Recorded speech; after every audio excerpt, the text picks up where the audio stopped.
তো hello guys, তো তোমরা দেখছো এখন হলদিবাড়ি সবাই যাচ্ছে। হলদিবাড়িতে আজকে হুজুর সাহেবের মেলা হচ্ছে। তো আজকে হুজুর সাহেবের মেলা যা কাজ করব। হ্যাঁ, তো দেখতে পাচ্ছ সবাই কিন্তু আজকে হুজুর সাহেবের মেলা যাচ্ছে ট্রেন ভরে ভরে। তো আমিও এনজিবি থেকে যে হলদিবাড়ি আসলাম, দেখতে পাচ্ছ প্রচুর কিন্তু এখানে হুজুর সাহেবের মেলায় জন্য সবাই যাচ্ছে নতুন জামা কাপড় করে। তবে আমারই খালি একটু পুরোনো জামা কাপড়, কী করব, গরিব মানুষ। তো আজকে মেলায় যা কাজ করব।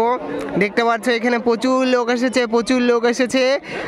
প্রত্যেক ধর্ম, প্রত্যেক সম্প্রদায়ের তাদের নিজস্ব ধর্ম উৎসব এসেছে। তাই আমিও তাদের ধর্মে এসে মানে একটু যা ব্লগিং করব, তা দৃশ্যটা দেখাবো, সেখানে একটু কাজ করব। তো সব ধর্মের সম্মান আমার কাছে। তো সব ধর্ম যেহেতু আমাকে সাহায্য করে, তাই আজকে এই মেলায় যাচ্ছি, হুজুর সাহেবের মেলা।